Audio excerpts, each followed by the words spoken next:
hindi ko na maintindihan, no? Nagpapalugi ka ba?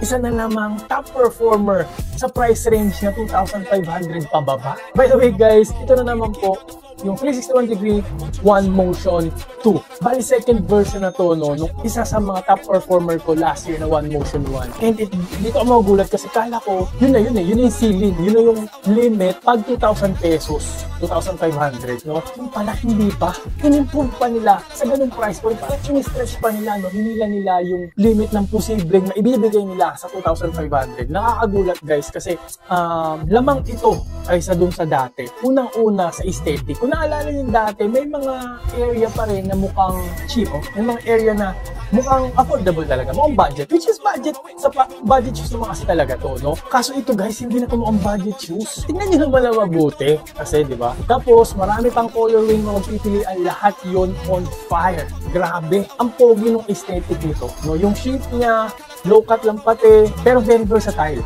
No? Sinabi ko doon sa mga una kong videos na, for me, pwede ito sa point guard hanggang sa 4, no? Point guard hanggang sa power forward. Bakit? Unang-una lamang ito sa dating version sa support, no?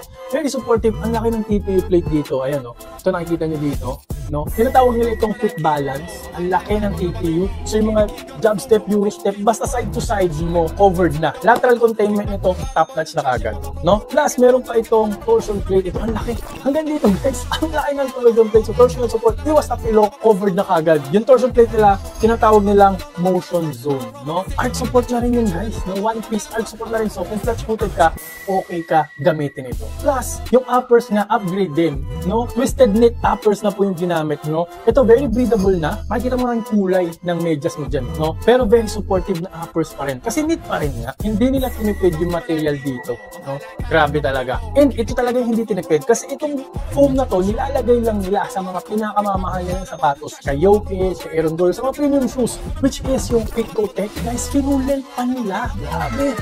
So, very bouncy. Kahit naman sino nagre-review ng sapatos, sino sinasabi, no? Na ang ganda ng energy return ng Quickco Tech at the same time, very comfortable. Ang daming compression. Ang lambot sa step-in comfort, panalo na. Parang pwede mong pamorma, diba? Guys, pinapamorma ko nga ito kasi kahit buong araw ka nakatayo dito, o ganito naman yung foam mo kalambot, bakit hindi, diba? And napakagaan, guys. Kasi nga yung Quickco Tech, magaan siya na foam. Kaya nga sinabi ko, kahit sa guards, pwede ito, no? And kaya ako rin yung nasabi kasi low to the ground po to, no? Andun pa rin yung port feel, low to the ground, you will feel fast, you will feel quick. At the same time, yung impact protection, hindi nasa-sacrifice. Kahit low to the ground, dahil nga maganda yung foam, Quickco Tech yung foam, okay yung tuhod ko, walang pain akong naramdaman. Which is rare kasi nga may injury na ako sa tuhod, no? And lastly, kaya ako nasabing pang point guard pa ito. Pwede pang point guard, pwede hanggang forward kasi nga yung outsole niya. Very squeaky, no?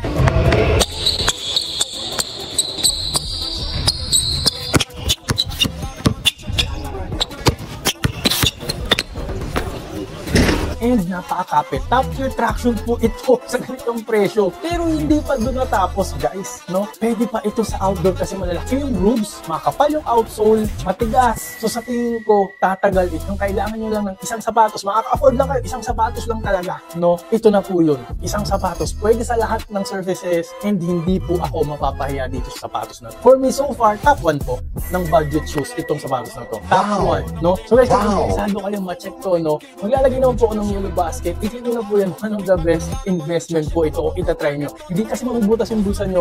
And ako na ang nagsasabi, guys, sa lahat ng aspeto, comfort, traction, aesthetic, pati impact protection, and bounce, no? Wala na ako masasabi. Kaya nga sinabi ko na top 1. Kaya ano po hinihintay nyo? Click the yellow basket now.